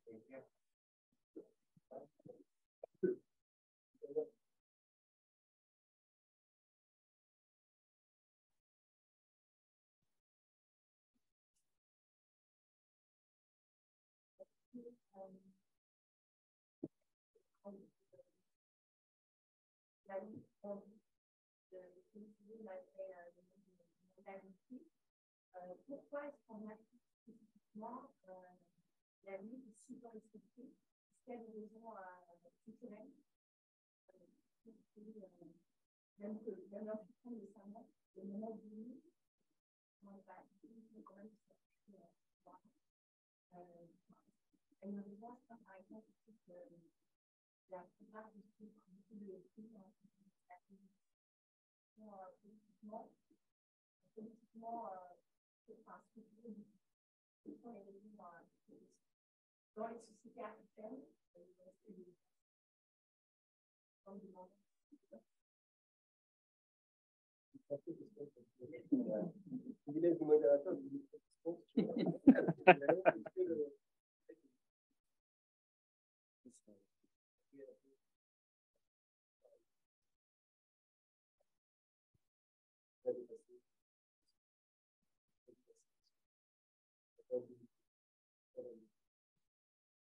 Mais pendant que beaucoup de questions, à vous de choisir. Non, je pense que monsieur le secrétaire général en a beaucoup plus que moi. Donc... Je voudrais vous remercier. Les questions sont très, très, très pertinentes. L'intérêt que vous avez pour le débat. C'est un débat qui dépasse simplement les intellectuels. Dans nos pays, dans notre propre pays, là où je viens, ceux qui ne sont pas intellectuels s'intéressent à ce débat et comprennent bien le débat. Je pense qu'il ne faut pas insulter les masses, il ne faut pas insulter le bas peuple. Ils comprennent mieux que nous le sens de ces débats. Et nous préoccupe, quand je vois les manifestations, l'occupation des places publiques, la place Tahrir, la place Bardo, la place de la Victoire, la place de la Nation, donc au Burkina, au Mali, la place de l'Obélisque, l'occupation de ces espaces publics par le peuple. C'est parce que c'est un peuple qui comprend les gens. C'est parce que c'est un peuple qui veut prendre en charge son destin en main. C'est parce que c'est un peuple qui veut en finir avec la dépendance. Ces gens-là, je pense qu'ils comprennent mieux que nous. Et c'est pourquoi ils sont mobilisés. Je pense que nous leur devons plus de respect. Le modèle, évidemment, on le veuille ou non, avec le type de régime aujourd'hui que nous avons, c'est un présidentialisme qui concentre tous les pouvoirs entre les mains. Nos présidents peuvent tout sauf transformer une femme, transformer un homme en une. À part ça, ils peuvent tout. Il sera extrêmement difficile d'avoir des institutions qui pourront véritablement répondre aux enjeux que nous avons. Évidemment, il peut y avoir des jeux qui sont à la hauteur de leur mission et ça va s'arrêter là, des exceptions.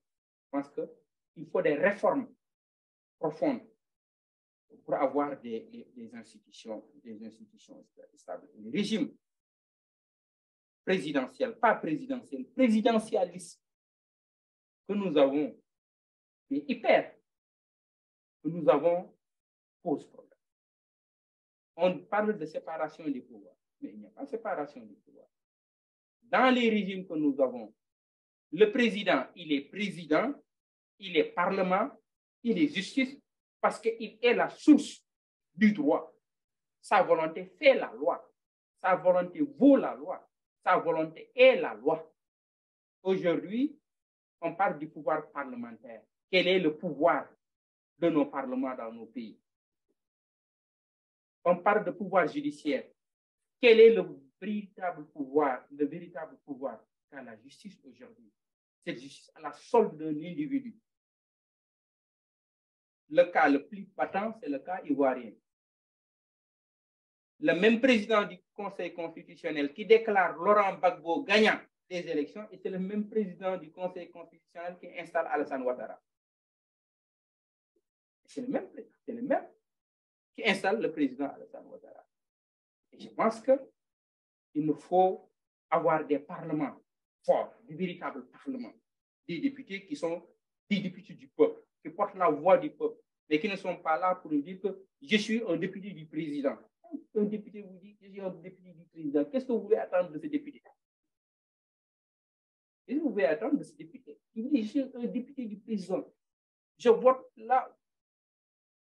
Et la justice que nous avons, vous avez des procès déjà programmés dont tout le monde connaît le verdict. La justice doit rendre des verdicts équitables. La justice ne doit pas rendre un verdict arbitraire. Ce qui nous amène dans la situation dans laquelle nous sommes. Si les citoyens ne font plus confiance à la justice, ça pose problème. Et donc, je pense que dans les pays comme les autres, il faut de véritables réformes.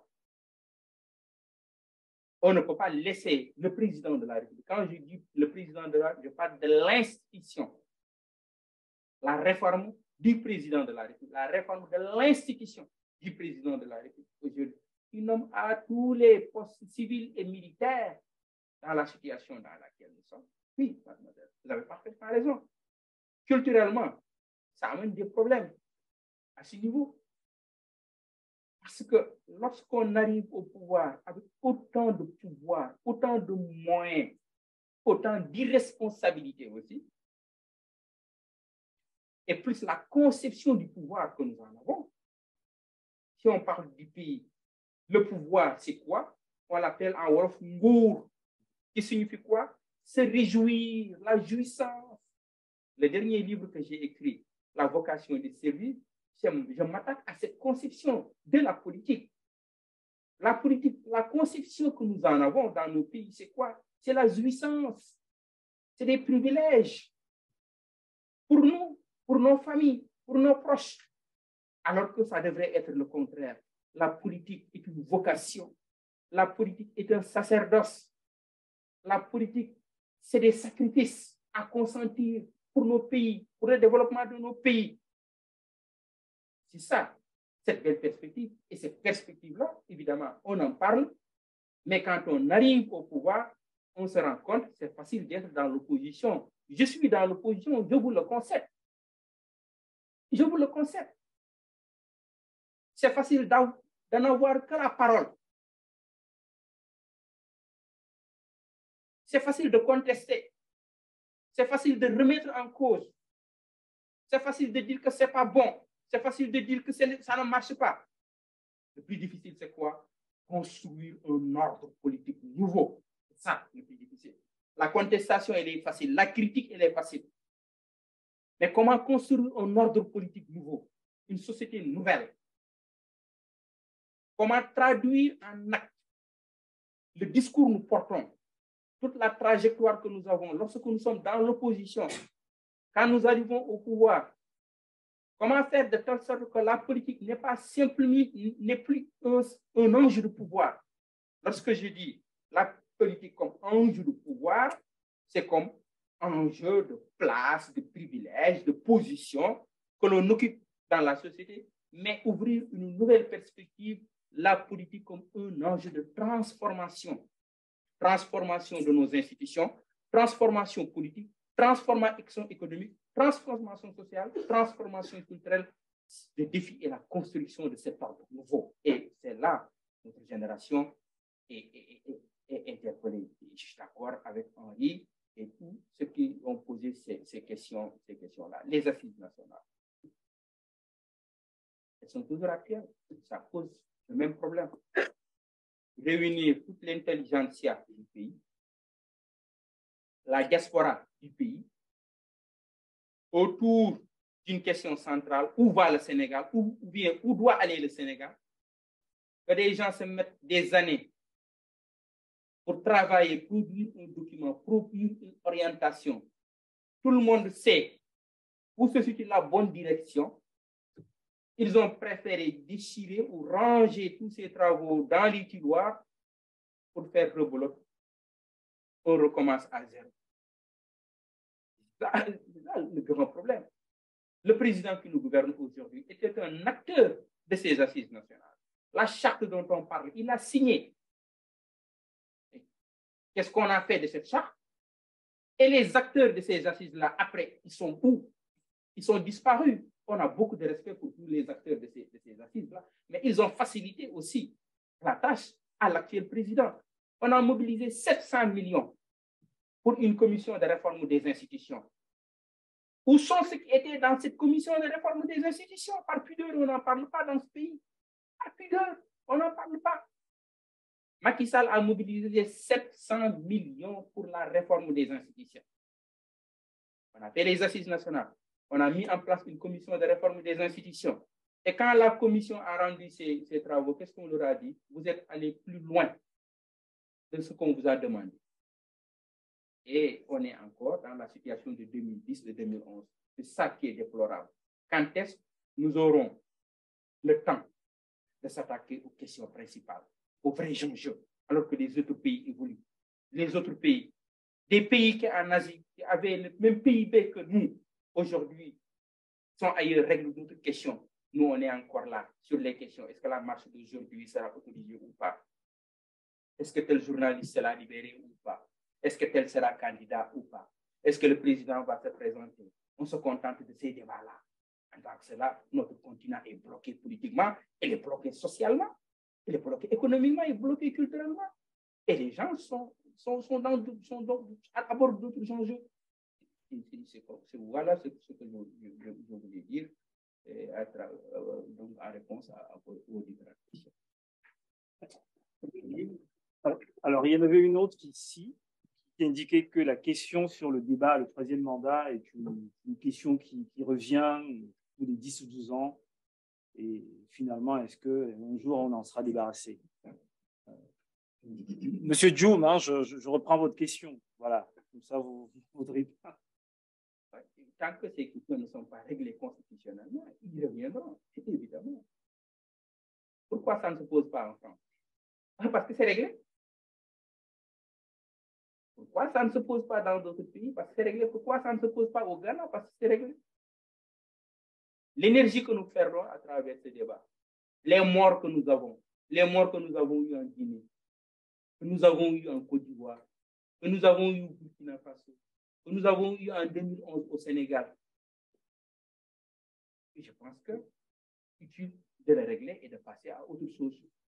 Si la question n'est pas réglée, dans 5 ans, un nouveau président va arriver, il va soit faire des réformes constitutionnelles, ou bien, quand ils sont dans l'impossibilité de faire des réformes, il dit changement de constitution, une nouvelle constitution que je vous propose.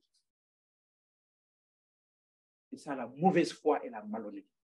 Et comme disait mon maître, il n'y a pas d'argument contre la mauvaise foi. Vous ne pouvez absolument rien. Il vous parle là de nul aujourd'hui. Demain, il vous dit, en principe. Après-demain, il vous dit, laissons la question au Conseil constitutionnel.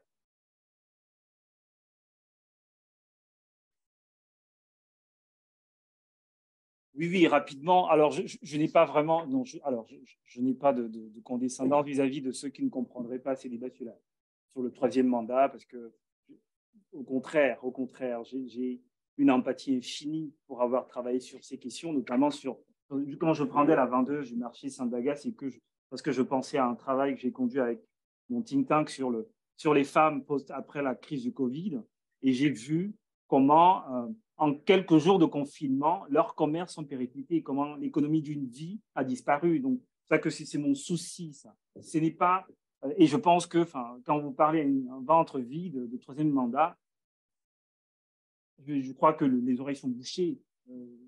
Voilà, quand le ventre est vide, je crois qu'on n'entend pas grand-chose.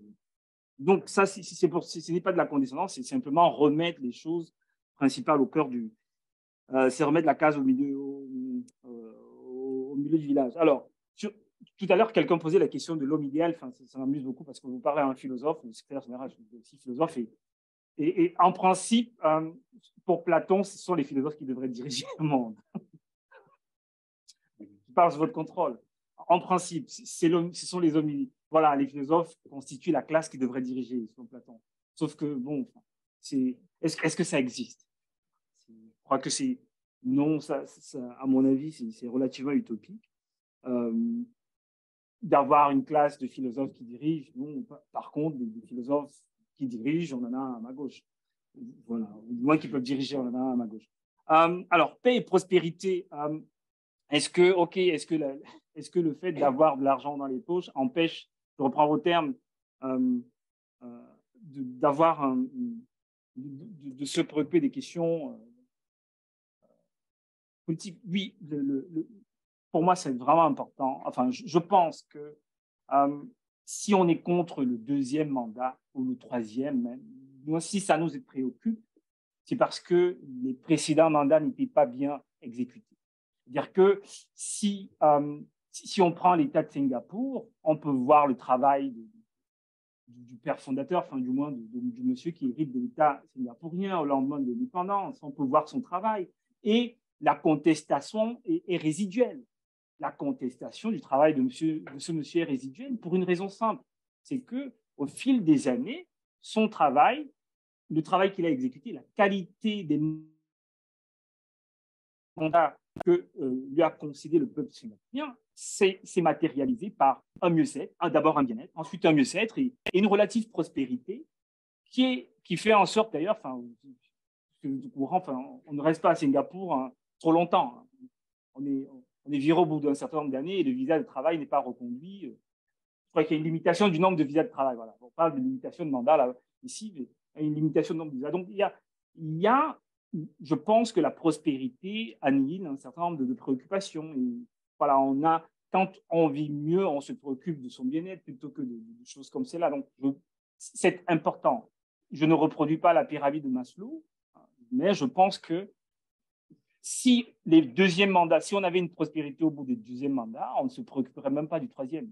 Mais c'est parce qu'ils sont tellement mal exécutés, qu'ils sont liberticides, ces mandats, qu'ils nous appauvrissent par-delà le marché et à la limite qu'ils nous mettent dans une situation où on vit comme des animaux. C'est-à-dire que l'accès aux éléments de base, la santé, l'éducation, le fait pour des parents de ne pas avoir de perspective pour leurs enfants, mais vous ne pouvez pas savoir à quel point ça ronge. Donc, ça crée de l'aigreur et donc des places à haïr et des autres places qui évoquaient le secrétaire général. Alors,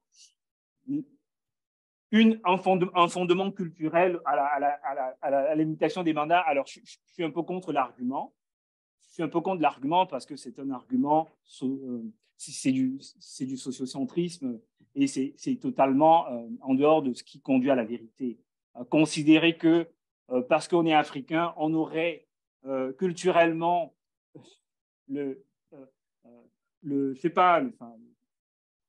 l'élément qui nous permettrait de ne pas limiter, ça voudrait dire qu'on a d'abord tous la même culture, ce qui n'est pas tout à fait exact. On est des Afriques, mais c'est par commodité sémantique qu'on se complaît à dire l'Afrique, y compris à l'intérieur du Sénégal. Il y a des Sénégal, et donc on ne peut pas avoir une culture qui se disséminerait chez chacun d'entre nous et qui nous prédisposerait à ne pas être ouvert à la limitation de mandat. Sinon, ce serait le cas du secrétaire général à ma gauche. Or, il combat ces limitations. Donc, ça n'est pas culturel. Donc, je pense que ce n'est pas culturel. Je pense que, par moments, l'ivresse du pouvoir conduit même les personnes les mieux disposées de la Terre à se dévoyer. On ne sait d'ailleurs jamais ce qui se passe.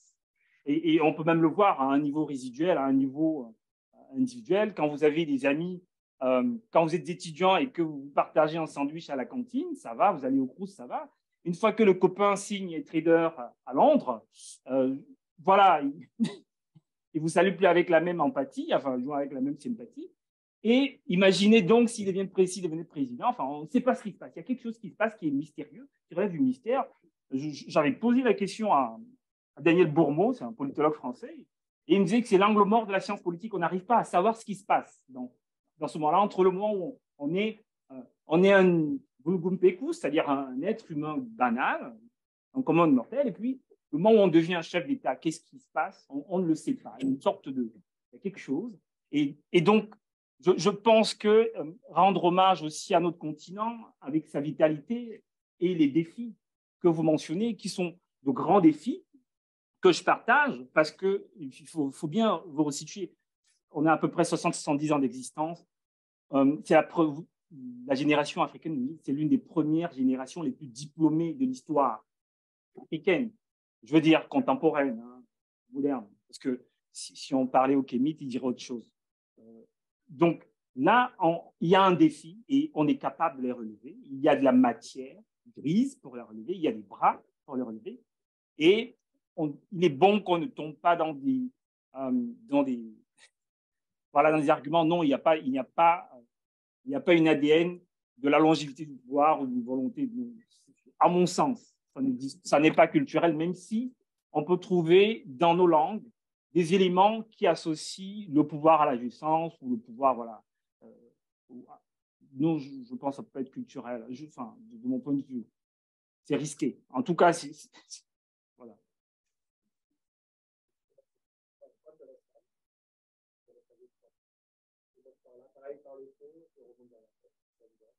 On va tous les prendre. Donc, allez-y au fond. Les questions les plus courtes.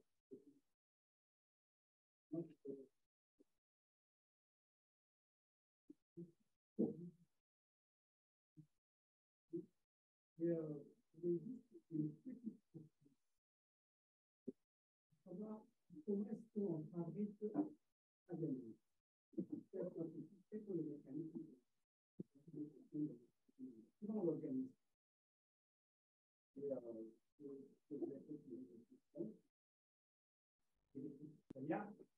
Comment on s'en sort?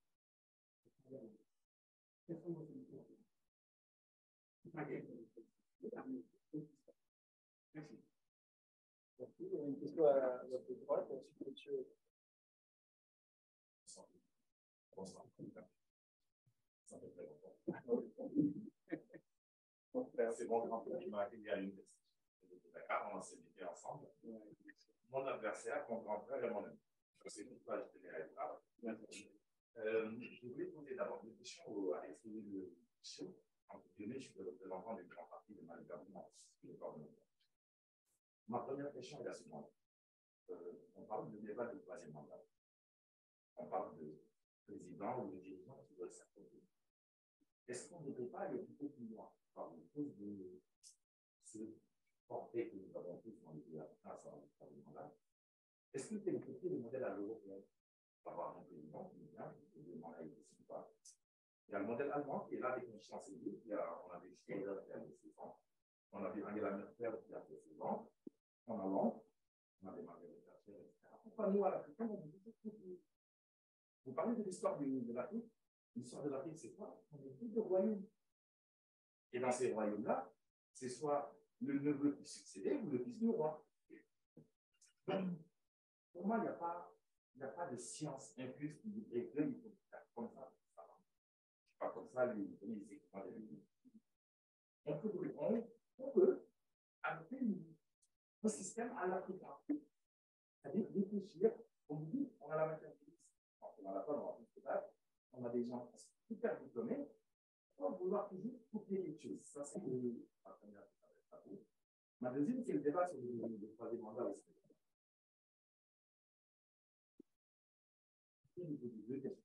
L'un, c'est le politique, et le deuxième, c'est à l'intellectuel. À l'intellectuel, je vais me demander, est-ce que, en âme et conscience, Macky Sall n'a pas droit à un troisième mandat? En âme et conscience. Sachant que j'ai posé la question à des millions de juristes français qui m'ont répondu que j'ai une idée. Ça, c'est l'intellectuel qui parle. Maintenant, sur le plan politique, est-ce que vous pensez que Macky Sall peut faire un troisième mandat? Oui ou non? Ça, c'était ma deuxième. Et ma troisième question, c'est.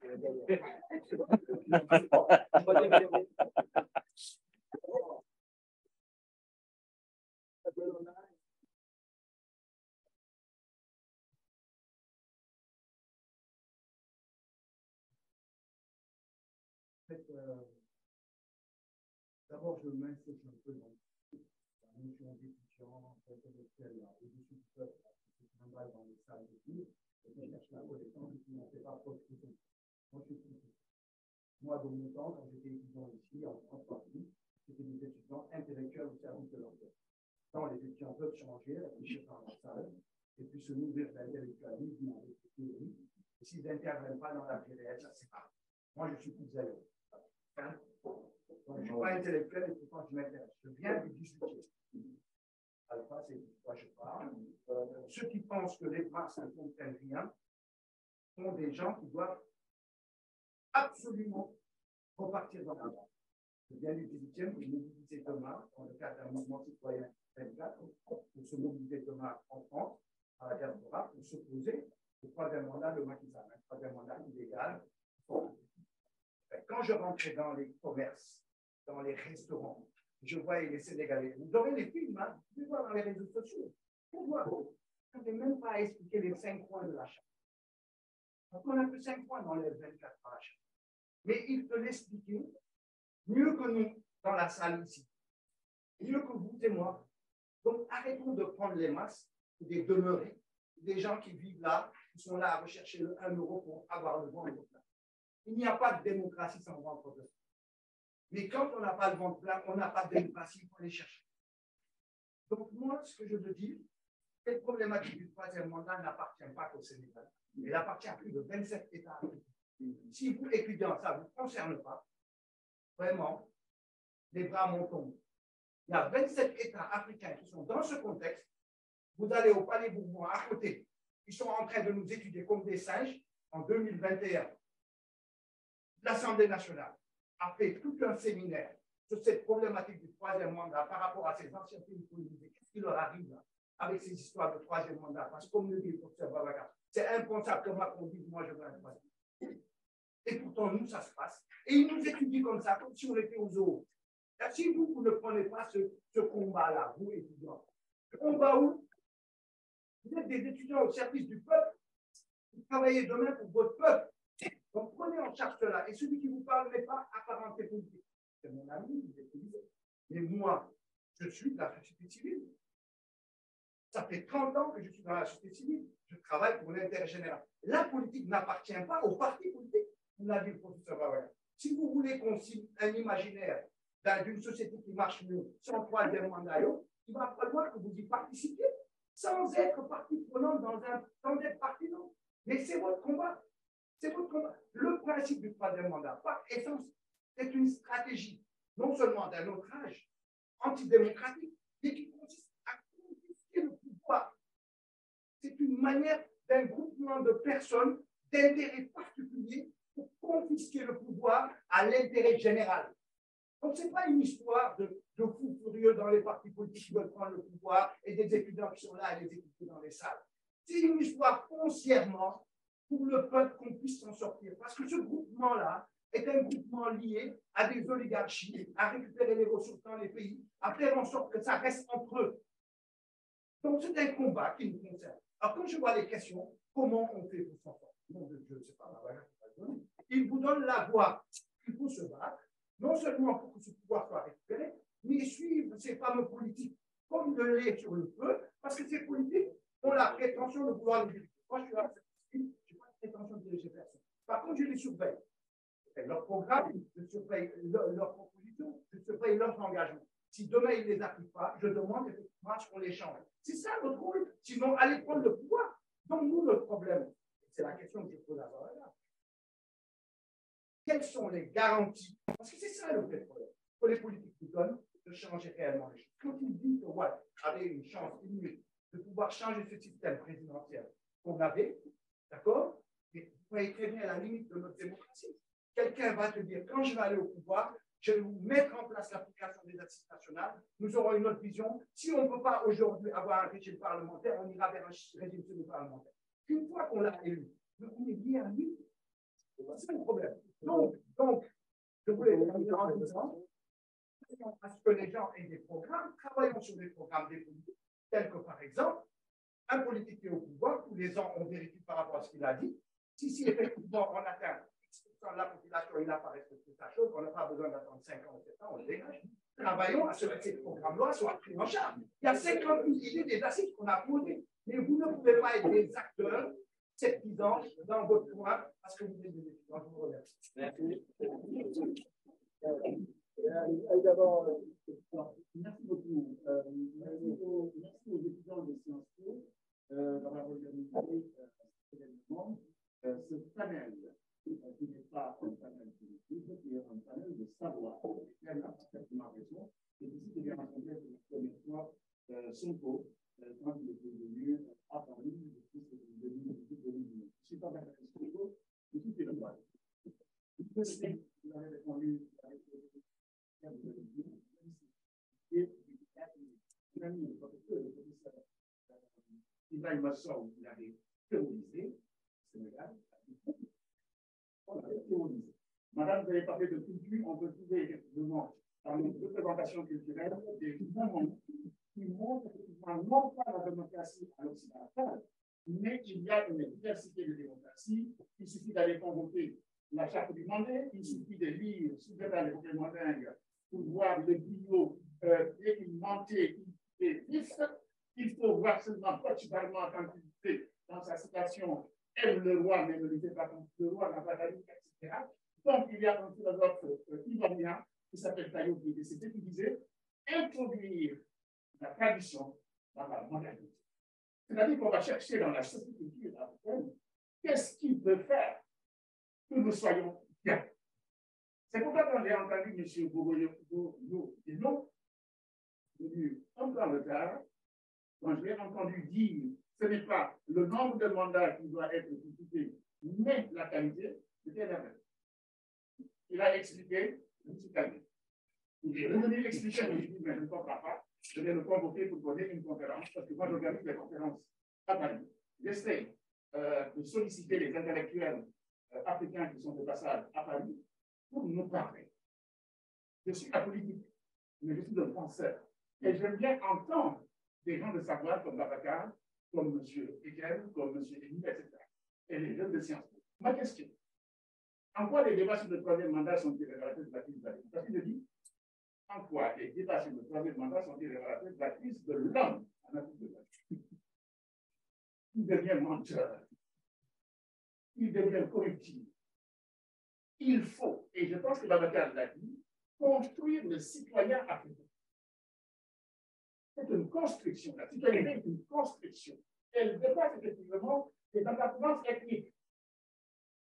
Elle dépasse les contingences pour parler à l'universel. C'est ainsi que nous pouvons effectivement créer en Afrique des institutions qu'on va respecter. Mais tant que nous ne respecterons pas la Constitution, nous serons mauvais. Nous n'irons pas. Libérer ça dans 10 minutes. Le système, la question là et là, et après. Ouais, on va... Henri, on va voir cette gamme. Tu peux la voir.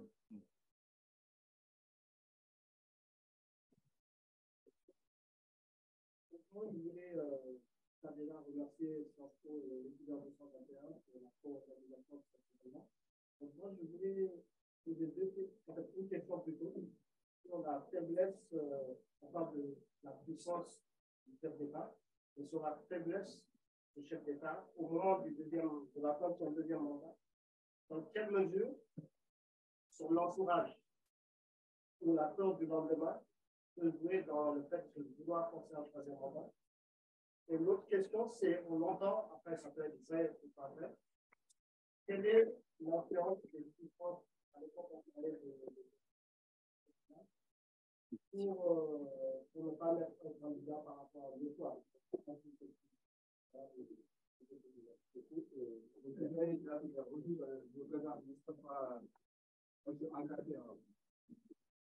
Mais je tiens à vous remercier toutes les personnalités notamment Babacar, que j'ai l'habitude de suivre, ça fait très longtemps, ça a été dit, je vois à l'université, après d'autres qui passent à l'université, parce que depuis très longtemps, tout ça, il faut le dire. Mais après, c'est quand il faut le dire, parce que c'est une question personnelle qui ne concerne pas tout ça, il faut le dire.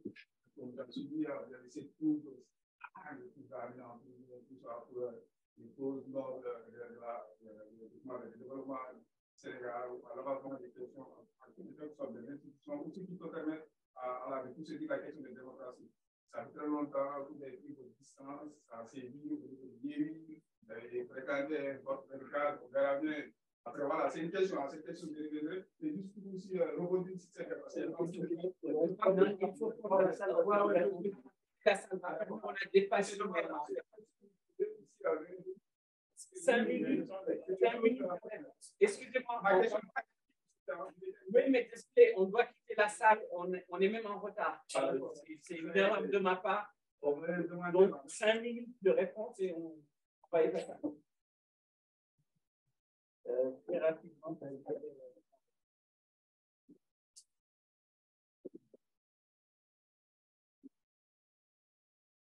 Bon, je voudrais tout d'abord remercier les organisateurs, remercier le public qui a fait le déplacement. Les questions sont très pertinentes, mais nous avons aujourd'hui des contraintes. 1, 2, 3 réponses. Comment on fabrique le troisième mandat? J'ai indiqué tout à l'heure que les démocraties ne meurent plus entre les mains de généraux en armes, les mœurs entre les mains des dirigeants bien élus. C'est simple, lorsqu'ils arrivent, ils vassalisent les institutions, transforment les institutions, domestiquent les institutions. Et c'est cette position qui leur permet de faire de telle sorte qu'il n'y a plus de pouvoir judiciaire, il n'y a plus de pouvoir parlementaire. Leur volonté est l'État. Je pense que c'est dans ce processus-là qui les amène aussi vers le troisième mandat, qui fait qu'ils peuvent dicter leur volonté à un conseil constitutionnel.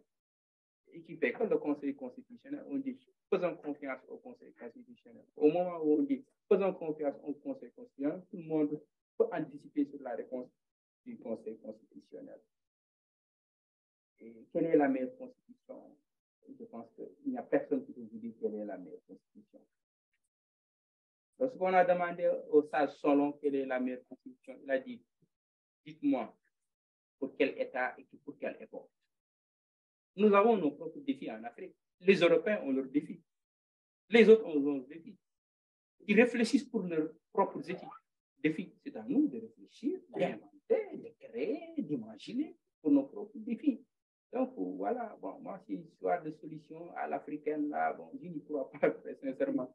De plus en plus dans nos pays, là, on voit des pseudo-intellos, là, qui veulent nous enfermer dans du cheikh-antaïsme, simplement, koumaïsme, des références simplement africaines. Ça n'existe nulle part. Il peut être ouvert au monde. Après, moi, je refuse. Moi, je ne suis pas dans ça. Je ne suis pas dans ça. Je me réfère à Cheikh Anta, à Mamadou Dia, et à d'autres intellectuels. Il faut s'ouvrir. C'est ça. Si on vous fait croire que la référence, elle doit être africaine, on vous trompe. Il faut mettre vraiment des niveaux intellectuels très, très, très bas pour vous faire comprendre qu'il n'existe que Cheikh Anta, ou bien Cheikh Anta existe, mais à côté d'autres savants, d'autres intellectuels qui peuvent nourrir notre pensée, qui peuvent aussi nourrir notre philosophie. Il y a beaucoup de questions. Le débat est très intéressant. Et sur la définition, on est distance par rapport. Il n'y a pas de distance, évidemment. J'ai des responsabilités aujourd'hui en tant que maire d'une grande ville. Je pense que là où on m'attend, c'est dans les réformes que j'introduis dans ma propre ville pour faire de telle sorte que ma gouvernance soit en cohérence avec le discours que je porte dans l'espace public et ça interroger les deux soirs. Ils me répondront. Merci. Je remercie Babacar, je remercie Émile et Étienne d'avoir respecté un petit peu. Merci à tous pour votre présence et en organisation. J'avais vraiment ça. J'avais parlé de son effectivement et dans le cadre, comme je dis, vous avez organisé. Oui, tu serais bien avec ça.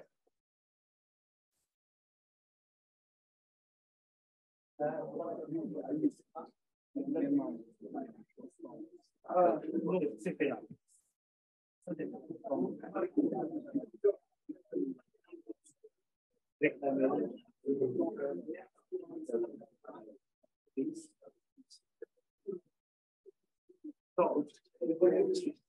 C'est beau, monsieur le maire.